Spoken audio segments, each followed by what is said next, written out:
Bonjour à tous. Alors aujourd'hui dans cette vidéo, je vais répondre à une question stratégiquement importante qui est de savoir comment sélectionner un site de rédaction de mémoire ou un service de rédaction de mémoire.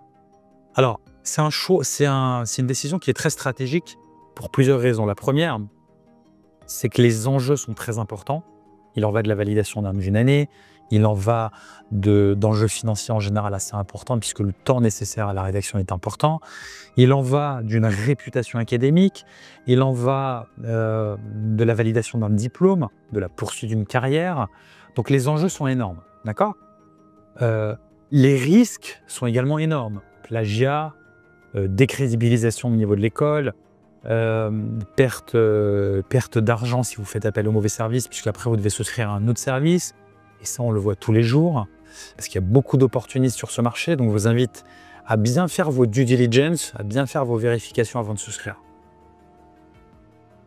Donc, si vous choisissez un bon service de rédaction de mémoire, vous faites un effet de levier, c'est-à-dire un effet de levier en termes de temps, puisque vous allez gagner beaucoup de temps, puisque pour rédiger un mémoire, ça prend beaucoup de temps. Vous allez faire un effet de levier intellectuel, puisque vous allez bénéficier du savoir-faire, de l'expérience d'un spécialiste dans son domaine. Vous allez faire un effet de levier, puisque vous allez pouvoir vous focaliser sur des priorités que vous pouvez avoir. Ça peut être votre famille, votre carrière, votre métier ou votre profession que vous êtes en train d'exercer, ou plusieurs choses. Il y a des formations pour lesquelles c'est indispensable de se faire aider, faute de quoi vous prenez un risque de non-validation quand c'est votre premier mémoire. Vous ne pouvez pas le faire tout seul.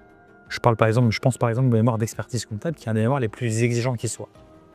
Donc, le bon service de rédaction de mémoire, c'est un effet de levier, c'est une opportunité, c'est un vrai partenaire qui peut vous mener vers le succès. A contrario, si vous vous trompez, c'est comme si vous vous mariez avec la mauvaise femme, ça peut vous coûter très très cher. Enfin, avec la mauvaise femme, ou vous mariez avec le mauvais partenaire.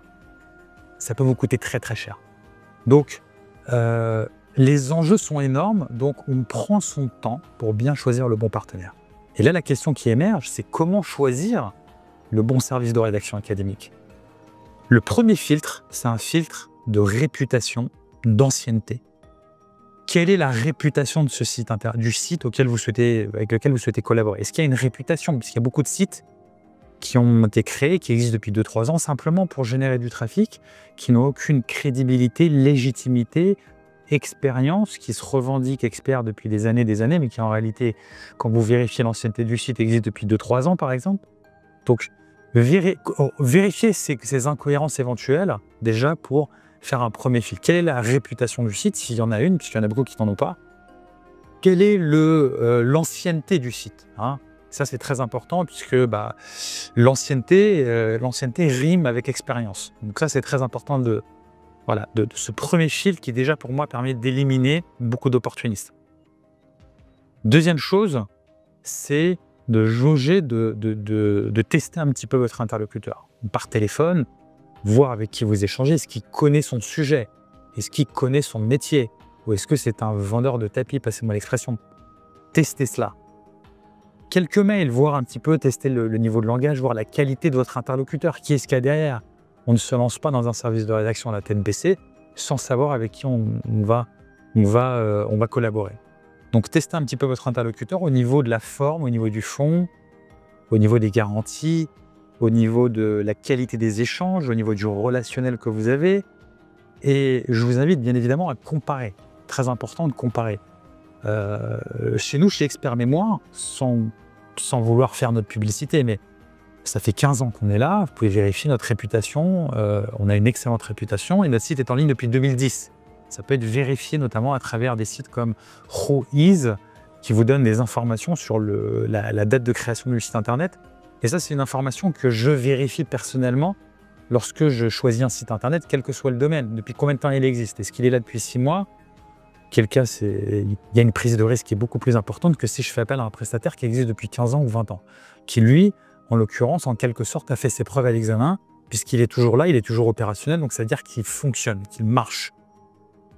Donc, une première vérification en amont, l'historique. Deuxième vérification au niveau opérationnel, au niveau échange, au niveau du fonctionnement du site. Ça se ressent assez facilement de savoir si on a un interlocuteur qui connaît son sujet ou si c'est un opportuniste qui est simplement là, effectivement, pour vous vendre un service pour lequel, in fine, derrière, il y aura beaucoup de fragilité, beaucoup de risques au niveau opérationnel, que ce soit au niveau du plagiat, que ce soit au niveau de l'IA, que ce soit au niveau du fonctionnement. Vous devez collaborer avec un interlocuteur brillant. Parce que les enjeux sont tels que vous devez vous garantir la moyenne et la validation de ce mémoire. Si vous prenez un interlocuteur moyen, l'écart type par rapport à la moyenne sera trop faible et vous prendrez un risque au niveau de la rédaction, au niveau du fonctionnement. Et prendre un risque, ça veut dire devoir tout refaire depuis le départ. Chercher après un autre prestataire. On a beaucoup de gens qui viennent nous voir parce qu'ils sont souscrits d'abord, ils sont tombés sur un site internet, ils se sont jetés la tête baissée. Ça s'est mal passé pour plusieurs raisons, qualité du français, IA, qualité du contenu. La rédaction académique ne se veut pas rédacteur académique qui veut. Ça demande de très grandes compétences au niveau intellectuel. C'est vraiment un métier, hein, la rédaction académique, donc on ne fait pas n'importe quoi. Donc, prenez le temps qu'il faut en amont, prenez parfois plus de temps pour réfléchir, pour vous poser et analyser éventuellement les propositions que vous avez, avant de vous lancer la tête baissée pour le premier service parce que vous avez un besoin et il vous faut tout de suite un site internet. Non, on se laisse le temps parce que les enjeux sont trop importants et justifient une réflexion approfondie sur le choix du prestataire. Voilà, j'espère que cette vidéo vous apportera quelques éclairages intéressants dans le choix du service de rédaction de mémoire auquel vous pouvez faire appel. Et je vous souhaite bon courage et bien évidemment réussite pour la rédaction de votre mémoire.